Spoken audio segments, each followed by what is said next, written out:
చేడి కూడి వచ్చినటువంటి మీ అందరికీ హృదయపూర్వకమైన వందనాలు. అందరికీ వందనాలు, దేవునికి స్తోత్రాలు. ఒక వాక్యాన్ని చదువుకుందాం. ఇంకా దయచేసి ఆ పిల్లల్ని కాస్త అల్లరి చేయనీయకుండా. కొరింథీ మొదటి పత్రిక, మైక్ తీసుకొని చదవండి. మైక్ వాళ్ళ దగ్గరికి పంపించండి. కొరింథీ మొదటి పత్రిక 11వ అధ్యాయం 28వ వాక్యాన్ని చదువుకుందాం. కాబట్టి ప్రతి మనుష్యుడు తన్ను తాను పరీక్షించుకొనవలెను. అలాగు చేసి ఆ రొట్టెను తిని ఆ పాత్రలోనిది త్రాగవలెను. చాలు. క్రీస్తునందు ప్రియ దేవుని బిడ్డలారా, రేపటి ప్రభు బలారాధన నిమిత్తమై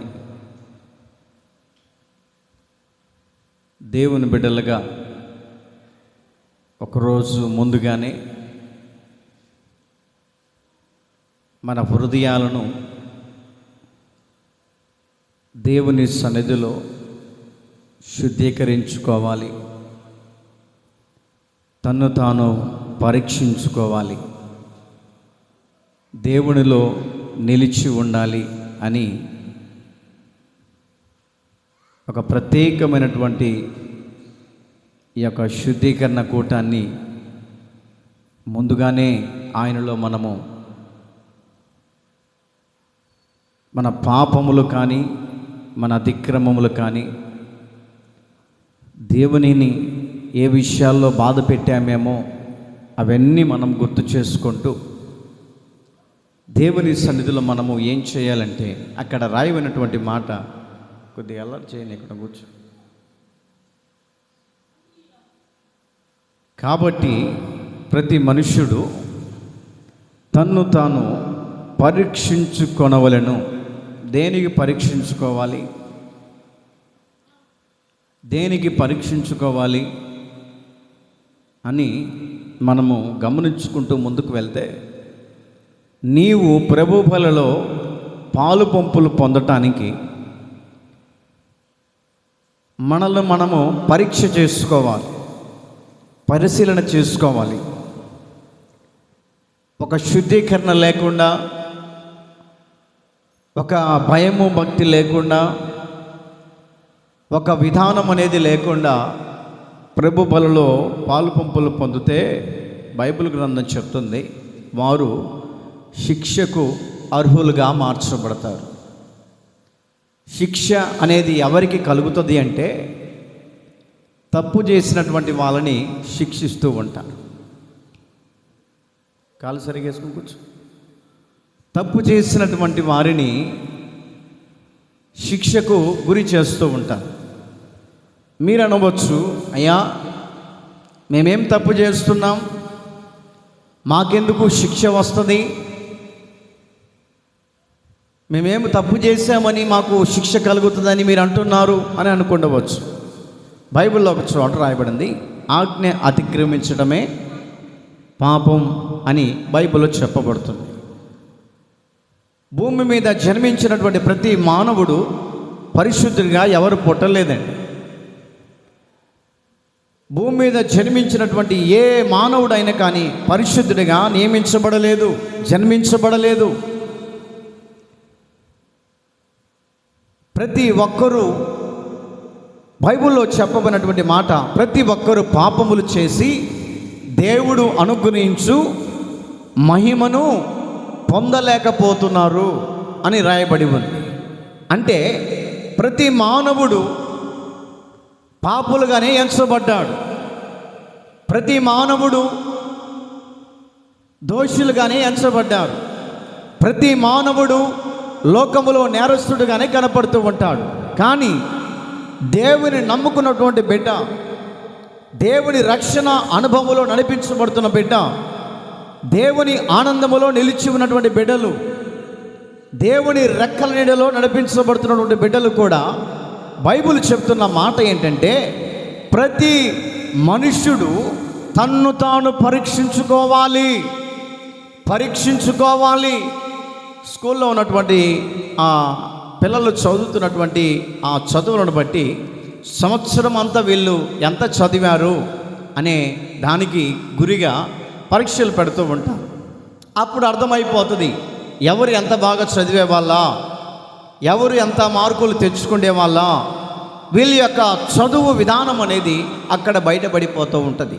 అలాగునే దేవునిలో కూడా పెంచబడుతున్నటువంటి మనము మన భక్తి మార్గం ఏ విధంగా ఉందో, మన యొక్క భక్తి మార్గము ఏ విధంగా నడిపించబడుతుందో దేవుని సన్నిధిలో మనము పరీక్ష చేసుకోగలిగితే, ఏమండి, పరీక్ష చేసుకున్న తర్వాత మార్కులు వేసేది ఎవరయ్యా అంటే పరలోకం పొందినటువంటి దేవుడు. హల్లెలూయ, హల్లెలూయ. కొన్ని సందర్భాల్లో మన భక్తికి మనమే మార్కులు వేసుకుంటాం. నాక 100కు 50% మార్కులు, నాకు 80% మార్కులు అని మనకు మనమే మార్కులు వేసుకుంటూ ఉంటాం. ఎందుకంటే భక్తిని బట్టి నేను ఇంతగా 100లో 80% భక్తురాలుగా ఉన్నాను, భక్తుడిగా ఉన్నానని కొన్ని సందర్భాలలో నా ప్రియ దేవుని బిడ్డలారా మన భక్తిని ఏం చేసుకుంటామంటే, ఏమండి, తూకం వేసుకుంటూ ఉంటాం. బైబిల్లో ఒక చోట రాయబడింది, నీ నీతి క్రియలు దేవుని దృష్టికట మురికి గుడ్డలాగా కనపడుతున్నాయంట. మురికి గుడ్డలాగా కనపడుతున్నాయి అంటే ఎంత నీతిగా ఉన్నా కూడా దేవుడు మన యొక్క వస్త్రాన్ని చూసినప్పుడు ఏదో ఒక మురికి కనపడుతుంది. మనం అనుకుంటాం నేను భక్తి చేస్తున్నాను కదా, నిస్వార్థంగా దేవుని పరిచర్యలో కొనసాగుతున్నాను కదా, నిస్వార్థంగా దేవుని మందిరానికి శనివారం మానకుండా, ఆదివారం మానకుండా, మధ్యలో కూటాలు మానకుండా దేవుని మందిరానికి వెళ్తున్నాను కదా, నేను దేవుని దృష్టిలో నిర్దోషిగా ఎంచబడ్డానని మనం అనుకోవటం కాదు, మనము పరీక్షించుకోవడం కాదు, మనం మార్కులు వేసుకోవడం కాదు. మార్కులు వేసే వ్యక్తి ఒక ఆయన ఉన్నాడు. ఆయన ఎవరయ్యా అంటే పరలోకం పొందినటువంటి దేవుడు. హల్లెలూయా, హల్లెలూయా. మార్కులు వేసే దేవుడి దగ్గర చాలా జాగ్రత్తగా ఉండాలి. ఏమండి, మార్కులు వేసే మాస్టర్ దగ్గరైనా అటు ఇటు అయినా ఉండొచ్చు, టీచర్ గారి దగ్గర. ఏమండి, మార్కులు వేసే యేసయ్య దగ్గర చాలా జాగ్రత్తగా ఉండాలి. మన భక్తి మార్గము ఏ విధంగా ఉందో ఆయన మన విషయంలో మార్కులు వేయడానికి నీ దగ్గర నిలబడినప్పుడు నీ యొక్క నీతి ఏ విధంగా కనపడుతూ ఉందంటే మురికి గుడ్డలాగా కనపడుతుంది. నీ యొక్క నీతి తెల్లని వస్త్రం వలె కనపడితే దేవుడు సంతోషిస్తాడు. నీ యొక్క భక్తి జీవితం తెల్ల గుడ్డ వలె కనపడితే దేవుడు ఆనందిస్తాడు. అందుకనే అపోస్తుడైనటువంటి పౌలు కొరింథీ సంఘములో రాస్తున్నటువంటి మాట ఏంటంటే, కాబట్టి ప్రతి మనుష్యుడు తన్ను తాను పరీక్షించుకోవాలి.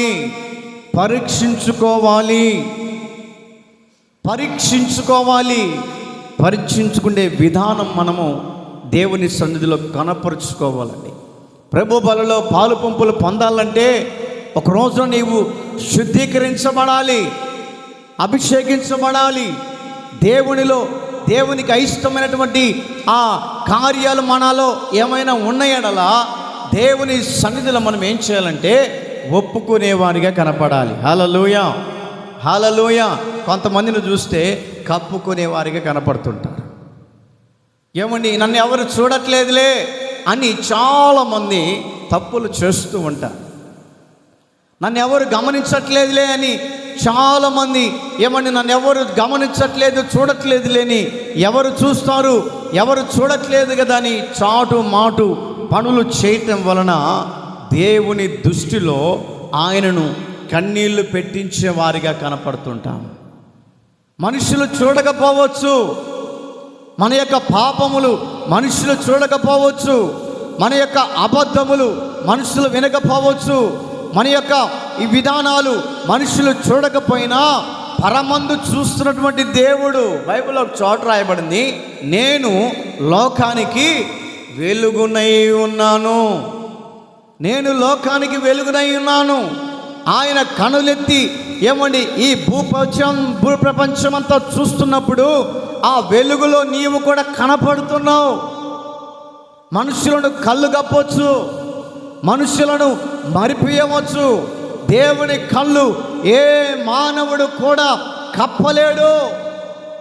కాబట్టి మనం ఏం చేయాలంటే తన్ను తాను పరీక్షించుకునే వారిగా కనపడాలి. రేపు బలలో పాలు పంపులు పొందే నీవు ఒకవేళ మాట ద్వారా కానీ ఏమండి మాట ద్వారా కాస్త నోరు చారి మాట్లాడినప్పటికీ కూడా మానవులను కాబట్టి కొన్నిసార్లు పడిపోతుంటామండి, సహజమే. మానవులు కాబట్టి చూపు ద్వారా కొన్ని సందర్భాల్లో పడిపోతుంటాం, సహజమే. మానవులను కాబట్టి కొన్ని మార్గములను బట్టి పడిపోతుంటాం, సహజమే. కానీ దేవుని సన్నిధిలో దేవుని మందిరానికి వచ్చిన నీవు, దేవుని వాక్యాన్ని వింటున్న నీవు, దేవుని వాక్యం ద్వారా దర్శించబడుతున్న నీవు, దేవుని వెలుగులో నడిపించబడుతున్న నీవు దేవుని సన్నిధికి వచ్చి మనం ఏం చేయాలంటే పరీక్ష చేసుకోవాలంట. అయ్యా నా భక్తి నీ దృష్టిలో ఎలాగుందో దయతో నాకు తెలియపరచు. ఏ విషయాల్లో పొరపాటు చేశానో దయతో నన్ను క్షమించు.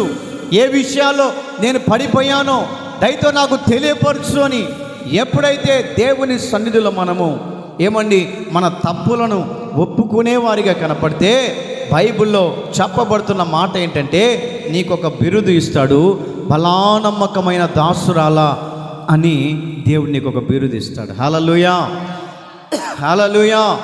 బలానమ్మకమైన దాసురాలా. ఏమండి ఒక మానవుడినే దేవుడు ఒక మంచి పేరుతో పిలవగలుగుతుంటే ఎంత సంతోషం మన హృదయంలో, ఎంత ఆనందం కలుగుతుంది. స్వయంగానే సాక్షాత్తు దేవుడే నీకు ప్రత్యక్షమై నీకు ఒక బిరుదు ఇవ్వగలిగితే నీ హృదయంలో ఎంత ఆనందం ఉంటుందండి, ఎంత సంతోషం ఉంటుంది. ఈ రాత్రికాల సమయంలో వాక్యం వింటున్నటువంటి నీవు కూడా దేవుని సన్నిధిలో పరీక్షించుకునే విధానాలు గమనించుకోవాలి. దేని గురించి మనము పరీక్షించుకోవాలి, ఏవే విషయాల్లో మనం పరీక్షించుకోవాలి అనేది మొట్టమొదటి మాటగా మీకు చెప్పుకుంటూ వస్తాను. మొట్టమొదటి మాట ఏంటంటే మన యొక్క మార్గములను పరీక్షించుకునే వారిగా కనపడాలి. ఎటువంటిది? మన యొక్క మార్గములను పరిశీలన చేసుకునే వారిగా కనపడాలి. చదవండి విలాప వాక్యాల గ్రంథం 3వ అధ్యాయం 40వ వాక్యాన్ని మనం చదువుకుందాం. విలాప వాక్యములు 3వ అధ్యాయం 40వ వాక్యం.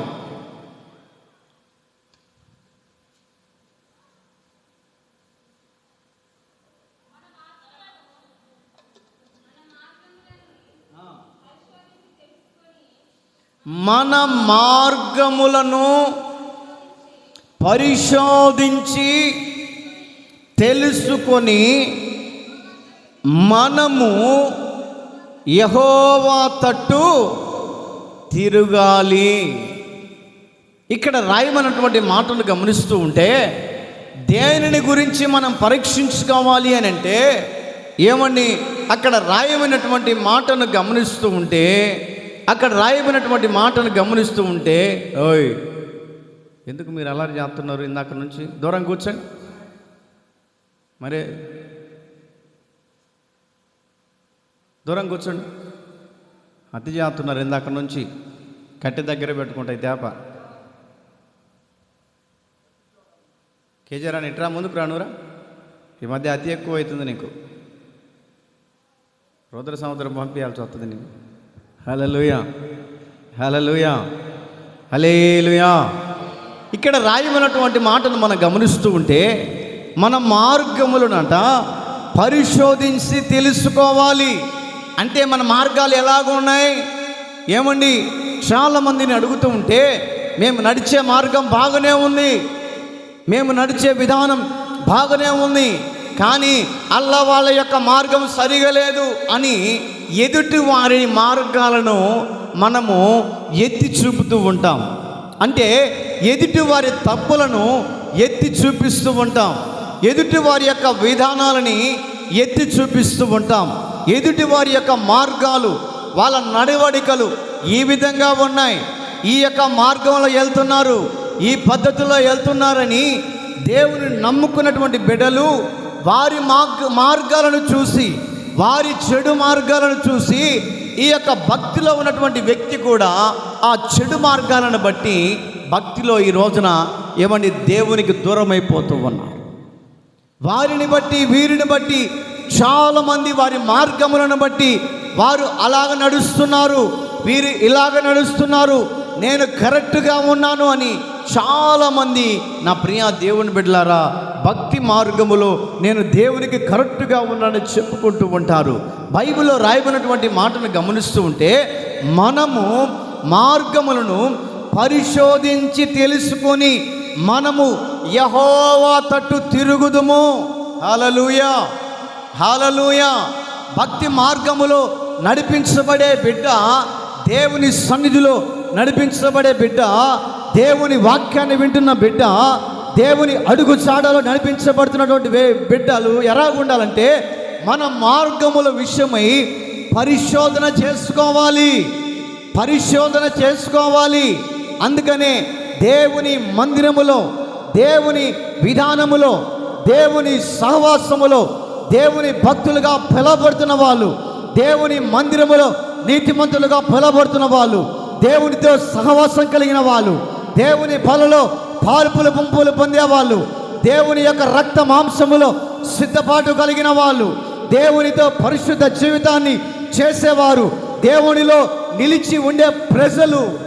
మొట్టమొదటిగా మనము నేర్చుకోవాల్సినటువంటి మూల అంశపు పాఠం ఏంటంటే మన మార్గములను దేవుని సన్నిధిలో పరిశోధించుకోవాలి. ఏమని వారి మార్గాలు వీరి మార్గాలు మనం పట్టించుకోకూడదు. ఆత్మీయ జీవితంలో ఎదిగే బిడ్డలు ఒకటి నేర్చుకోవాలి. ఏమని మనకు ఎదురుగా ఉన్నటువంటి వాళ్ళు, తోబుట్టి వాళ్ళు ఎటువంటి మార్గములు నడుస్తున్నా చూస్తూ మెలకొండుంటూ ఏమని వారు తప్పుడు బోధలు నడుస్తున్నప్పటికీ కూడా మనం దండించామనుకోండి, వాళ్ళు మనల్ని ఏం చేస్తారంటే ఏమండి అపరాధులుగా చేసి పడేస్తారు.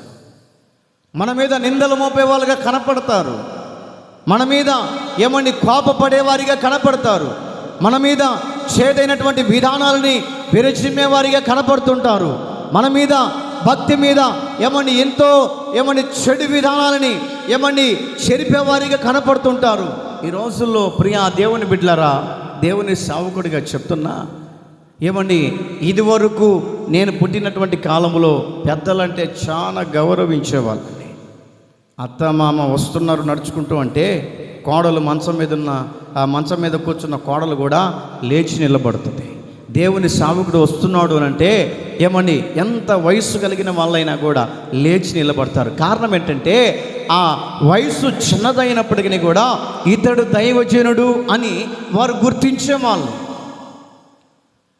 నాకన్నా పెద్దవాళ్ళు మా అత్త మామ అని ఏమండి వాళ్ళకు విలువిచ్చేవాళ్ళు. ఈ రోజున విలువిచ్చే వ్యక్తులు లేరు. అమ్మా ఇదిగో మీ మామ వస్తున్నాడు ఎదురుగంటే వస్తే ఏంటి అని ప్రశ్నించే విధానాలు. అంటే ఈనాటి ఏమండి కాల వ్యవధి ఎలాగైపోతుందంటే పెద్దరికానికి విలువిచ్చే విధానంలో లేరు. పెద్దవాళ్ళు హెచ్చరించినప్పుడు హెచ్చరికకు లోబడే విధానాలు లేదు. పెద్దవాళ్ళు గద్దించినప్పుడు గద్దింపుకు లోబడే విధానం లేదు. ఈ రోజున నా ప్రియ దేవుని బిడ్డలారా, ఈ యొక్క భూప్రపంచం అంతా కూడా పాడైపోతుంది. టెక్నాలజీ మారిపోతుంది. ఏమండి ఈ రోజున నా ప్రియ దేవుని బిడ్డలారా, చాలామంది 70 సంవత్సరాలు ఉన్నప్పటికీ 60 సంవత్సరాలు ఉన్నప్పటికీ ఇప్పటికి కూడా కళ్ళద్దాలు వాడని వాళ్ళు చాలామంది ఉన్నారు. వెనకనే కూర్చున్నారు వాళ్ళు, వయసులో పెద్దవాళ్ళే. మరి మా వయసు చిన్నదైనప్పటికీ కూడా కళ్ళద్దాలు ఎందుకు పెట్టుకుంటున్నాం? కారణం ఏమిటి? సెల్లులో ఏంటిది సెల్ ఫోన్ లేనిది ఉండలేదు. ఒక రోజున ఒక ఇంటికి నేను ప్రార్థన చేయటానికి వెళ్ళా. ఎక్కడ అంటే చెరుకుపల్లి అనే ఊర్లో, గుంటూరు జిల్లా రేపల్ల దగ్గర తెనాలి ఏరియాలో ప్రార్థన చేయడానికి ఇంటి దగ్గరికి వెళ్తే పాపకి దాదాపు ఒక 15 సంవత్సరాలు ఉంటాయి. 15 సంవత్సరాలు ఉంటాయి. విజిటింగ్కి వెళ్ళి ప్రార్థన చేసొద్దాం, ఎలాగున్నారు పలకరించొద్దాం అని చెప్పేసి ఆ కుటుంబం దగ్గరికి వెళ్ళగానే ఆ తల్లిదండ్రులు చాలా నాకు విలువిచ్చారండి. అయ్యా పాస్టర్ గారు రండి అని చెప్పేసి రిసీవ్ చేసుకొని నా కుర్చేసి కూర్చోబెట్టి నీళ్ళు ఇస్తూ ఉంటే బెడ్రూమ్లో మాత్రం ఎదురుగానే ఉందండి నాకు 15 సంవత్సరాల కుమార్తె కాళ్ళ మీద కాలు వేసుకొని చెల్లిటి తిప్పుతూ ఉంది. ఒక పక్క వాళ్ళ నాన్న చెప్తున్నాడు, ఓమే పెద్దమ్మాయి పాస్టర్ గారు వచ్చాడంటే వస్తే ఏంటి అశ్విన్ అన్నట్టు, ఏంటి ఊరికే నాకు పని చెప్తుంటారు.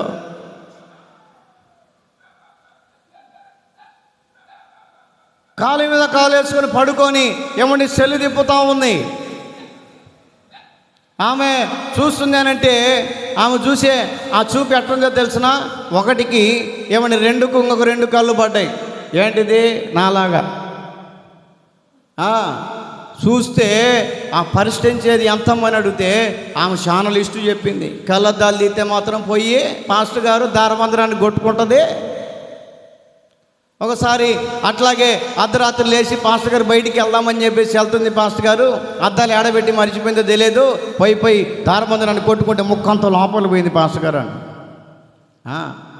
అందుకేనమ్మా ఈ మత్సంతా అని అంటే అవును పాస్టర్ గారు, అవును అన్నయ్య అని అంటుంది. ఇంకా చాలేమ్మా నువ్వు అన్నయ్య అన్న కాడికి.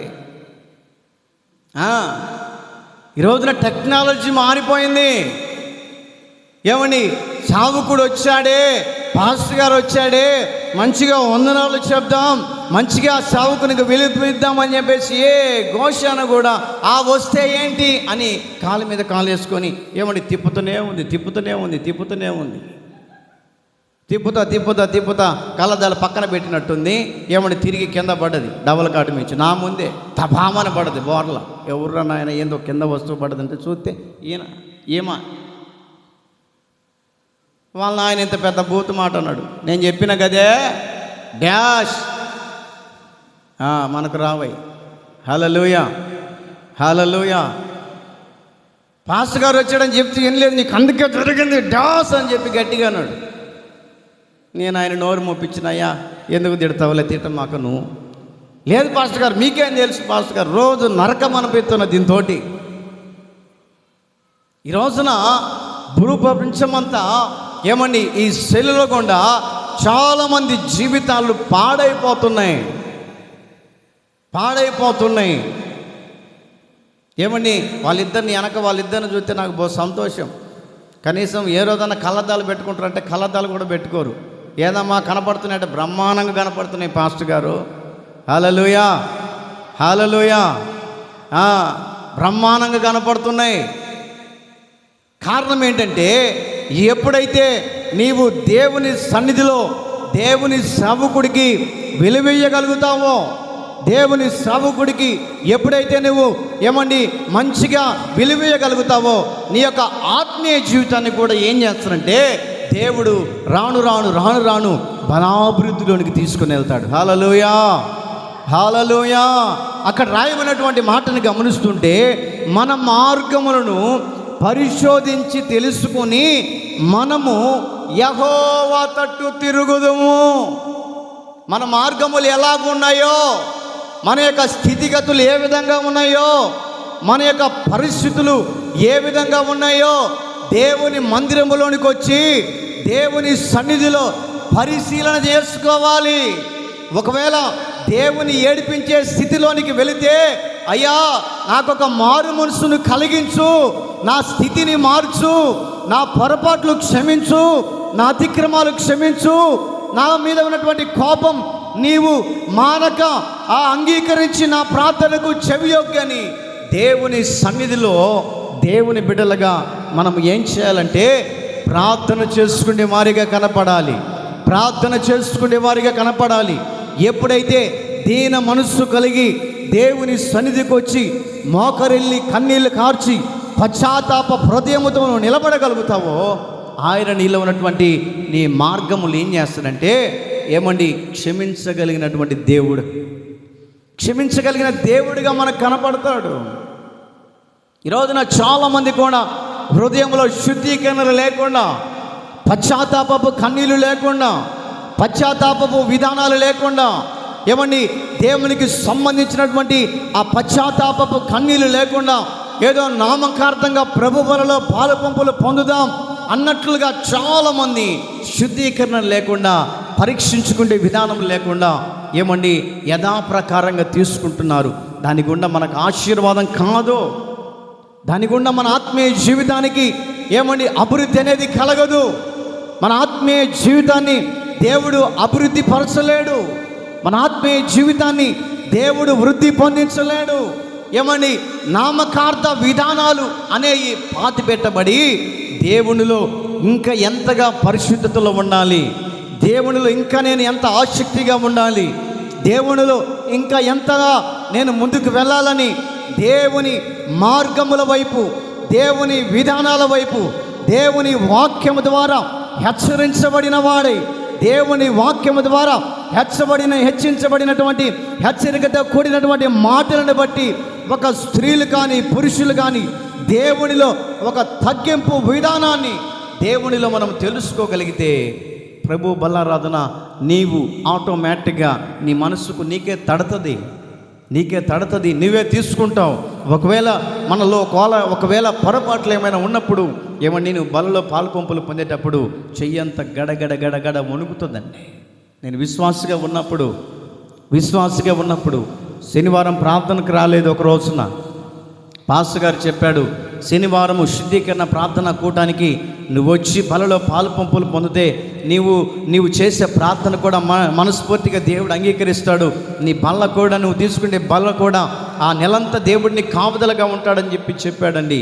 ఒక రోజున నేను శనివారం ప్రార్థనకు పోలేదు, ఆదివారం ప్రార్థనకి వెళ్ళి ఏమండి బలలో పాలు పంపులు పొందామని మోకరించి నిలువు మోకల మీద చేతులు పెడుతుంటే నా చేతులు గడగడ వణుకుతా ఉన్నాయి. ఆపిన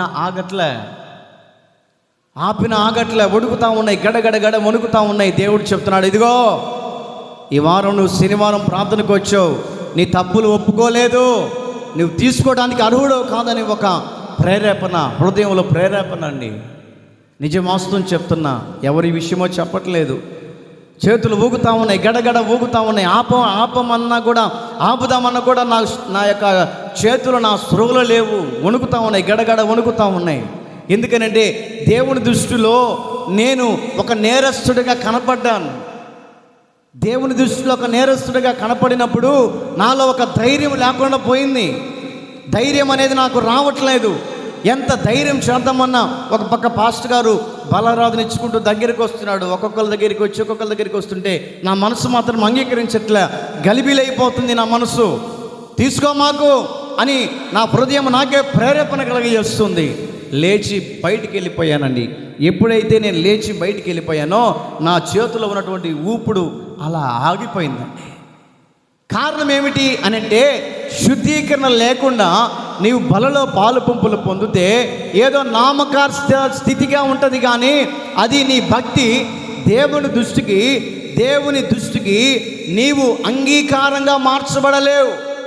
మొట్టమొదటిగా దేవుని మందిరానికి వచ్చే మనము ఆ మొట్టమొదటిగా చదివించిన వాక్యాన్ని గమనిస్తుంటే, కాబట్టి ప్రతి మనుష్యుడు తన్ను తాను పరీక్షించుకోవలెను. ఎవరి దగ్గర పరీక్షించుకోవాలి?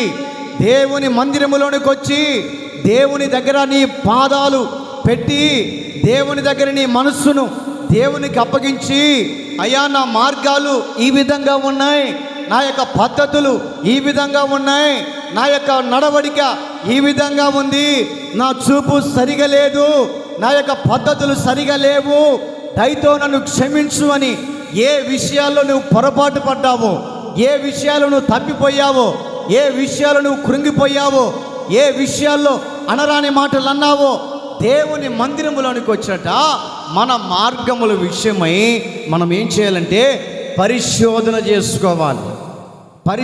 చేసుకోవాలి. మన మార్గముల విషయమై పరిశోధన చేసుకోవాలి. కొన్ని సందర్భాలలో ఆత్మీయ జీవితంలో ఎదుగుతున్నటువంటి వ్యక్తి, అపవాది అయినటువంటి సాతాను మన దగ్గరికి వచ్చి దేవుని మార్గములో వెళ్తున్న బిడ్డని చెరిపివేయటానికి, ఆటంకాలు చేయడానికి వస్తున్నప్పటికీ కూడా ఇది సాతాను యొక్క తంత్రం.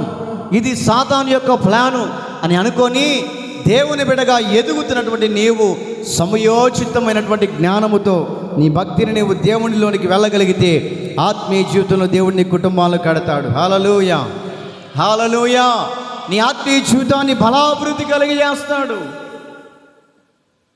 నీ ఆత్మీయ జీవితంలో దేవుడు దినదినము వృద్ధి కలిగిస్తాడు. ఏ స్థితిలో పడిపోతున్నావో ఆ స్థితిని జ్ఞాపకం చేసుకొని దేవుని సన్నిధిలో మనం ప్రార్థించుకోగలిగితే నీవు పడినటువంటి స్థితిలో నుంచి, నీవు పడినటువంటి మార్గముల నుంచి లేవనెత్తగలిగినటువంటి దేవుడు. హల్లెలూయా, హల్లెలూయా. లేవనెత్తగలిగిన దేవుడు ఆయన. అందుకనే ఆదికాండములో 6వ అధ్యాయం 12వ వాక్యములో అక్కడ రాయమైనటువంటి మాటలు గమనిస్తూ ఉంటే అవ్వ ఆదాము విషయంలో ఆదికాండం 6వ అధ్యాయం 12వ వాక్యం, దేవుడు భూలోకమును చూచినప్పుడు అది చెడిపోయి ఉండెను. భూమి మీద ఉన్నటువంటి సమస్త శరీరులు తన మార్గములను చెరిపి వేసుకొని ఉండిరి. ఏమండి, తమ మార్గములు చెడిపి వేసుకున్నారు. దేవుడు అవ్వ ఆదాముకు ఒక మంచి మార్గం చూపించాడు. ఏమిటా మార్గం? ఈ ఏదైనా తోటలో ఉండి నీవు కావలసినటువంటి వృక్ష ఫలాలను మంచిగా తిని తృప్తి పొంది ఆ చెట్లకు నీళ్లు పోసుకుంటూ ఆ చెట్లకు నువ్వు కాపలా కాస్తూ ఆ ఏదైనా తోటకు నీవే యజమానుడిగా ఉండు, యజమానురాలుగా ఉండని యేసు క్రీస్తు ప్రభుల వారు యెహోవా దేవుడిగా ప్రత్యక్షమై, తండ్రి అయిన దేవునిగా ప్రత్యక్షమై, కుమారుడైన యేసయ్యగా పరిశుద్ధాత్మ దేవుడిగా ఏమండి అవ్వ ఆదాములకు యజమానుడిగా నిలబడి వారికి అప్పగించినటువంటి పని ఏంటంటే నీవు ఉన్నటువంటి ఆ యొక్క తోటని చాలా జాగ్రత్తగా కాపాడుకో, నీ మార్గాలను చాలా జాగ్రత్తగా కాపాడుకో, ఆ తోటలో ఉన్నటువంటి ప్రతి వృక్ష ఫలాన్ని తిను. కానీ అదిగో ఆ ఎదురుగా కనపడుతుంది ఆ యొక్క చెట్టు ఫలాలు మాత్రం తినమాకు. ఎవరు చెప్పారు? యెహోవా దేవుడు చెప్పాడు. ఇదిగో వృక్ష ఫలాలన్నీ పండుతున్నాయి, ప్రతి ఒక్కటి తినండి, ఇద్దరు కలిసి మంచిగా కలివిడిగా ఉండండి, సంతోషంగా ఉండండి, సమాధానం కలిగి ఉండండి. ఏమండి, దేవుడు చెప్పి వారికి పనప్పగిచ్చి వెళుతూ ఉంటే వారి మార్గాలను చదపటానికట అపవాదైనటువంటి సాతాను ఏమండి ఆ తోటలోనికి చొరబడిందంట. ఆ తోటలోనికి చొరబడింది, వచ్చింది, అవ్వను పలకరించింది. హాయ్ అవ్వమ్మ గారు, బాగున్నావా? బాగానే ఉన్నాను పాము, నువ్వు ఎలా ఉన్నావు? అప్పుడు పాము కట కాళ్ళు ఉన్నాయట, కాళ్ళతో నడుచుకుంటూ వెళ్ళిపోయేదంట పాము. ఎప్పుడైతే దేవుని మాటను ఉల్లంఘించిందో, ఎప్పుడైతే అవ్వను మోసగించిందో, మోసగించబడిన అవ్వ ఆదాముకు ఎప్పుడైతే తిరిగి తన పన్నునిచ్చిందో, ఆత్మీయతను కోల్పోయిన వారై, భక్తిని కోల్పోయిన వారై, మార్గాలు చెరిపి వేసుకున్న వారై, మార్గాలు దేవునికి దూరంగా అయ్యి ఏమండి ఆ సర్పపు మాటలు విని ఆ పాము విషయంలోనట ఏమండి ఆ యొక్క మార్గములట చెరిపి వేసుకున్న వారిగా కనపడుతున్నారట. అప్పటి వరకు ఆ పాముకు దేవుడు కాళ్ళు ఇచ్చాడు, ఎక్కడికి వెళ్ళినా కూడా కాళ్ళతో నడుచుకుంటూ వెళ్ళిపోతుంది. ఏమండి, ఏ విధంగా అయితే తొండ నడుచుకుంటూ పోతుందో, ఏ విధంగా అయితే కొన్ని పక్షులు నడుచుకుంటూ వెళ్తున్నాయి కాళ్ళతో, అప్పటి వరకు ఆ పాములు కూడా కాళ్ళతో నడుచుకుంటూ పోతుంటే ఎవరైతే ఏమండి ఆజ్ఞాపించినటువంటి మాటను ఉల్లంఘించిందో దేవుడు వచ్చి ఆ రోజున నీతో ఎవరు అన్నారు ఈ మాట అని అంటే, నన్ను నీవు ఏర్పాటు చేసినటువంటి పాము నాతో ఇట్లా మాట్లాడింది అని దేవుడు చెప్పినప్పుడు అప్పుడు దేవుడు పామును శపించాడంట. నీవు నేల మీద ప్రాగుతూ మన్ను తిందువుగాక అని ఎప్పుడైతే ప్రభు అయినటువంటి దేవుడు శపించాడో అప్పుడు తనకున్నటువంటి కాళ్ళు విరిగిపోయి ఈ రోజున పాము నేల మీద పాగుతూ ఉంటుంది. పామును చూసారనుకో చక్కగా పొమ్మంటే పోతే పామా చక్కగా రా నా దగ్గరికి అంటే వస్తుందా? రాదు. అంతా అడ్డదారులే, అన్నీ అడ్డదారులే, నిలువగా ఏ రోజు పోదు. ఏమండి కొన్ని సందర్భాల్లో ఆత్మీయ జీవితాన్ని, సంఘాన్ని పాడు చేయడానికి కొంతమంది అపవాదైనటువంటి విధానాలు నడిపించబడే వాళ్ళు అడ్డదారులు తిరుగుతూ ఉంటారు. దేన్ని? సంఘాన్ని జరపడానికి, సంఘాన్ని గలిబిలి చేయడానికి.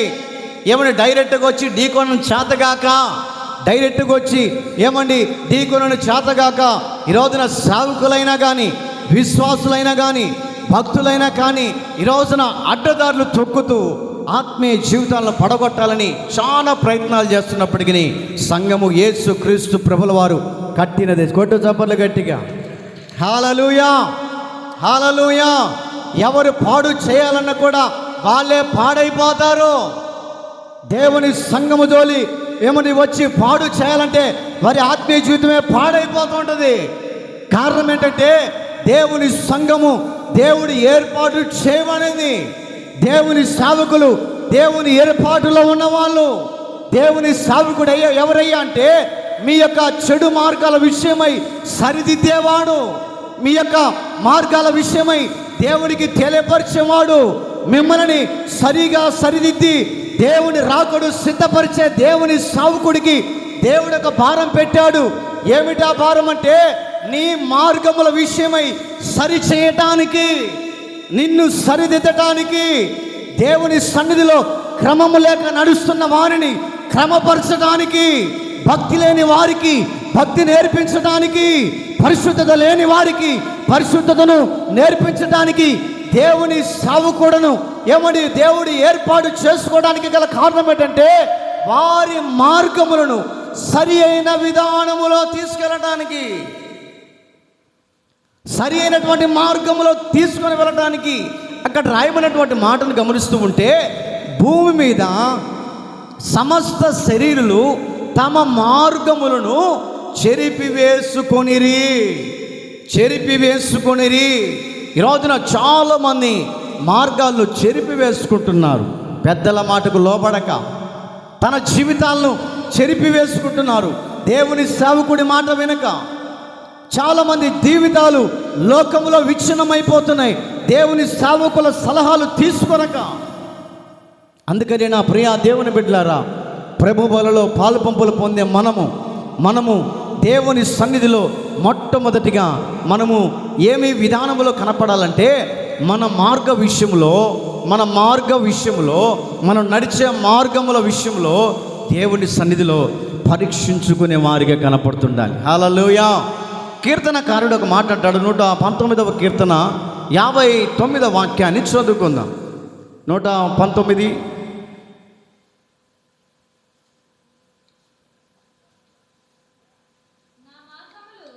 నా మార్గములు నేను పరిశీలన చేసుకొంటిని, నీ శాసనముల తట్టు నేను మరలుకొంటిని.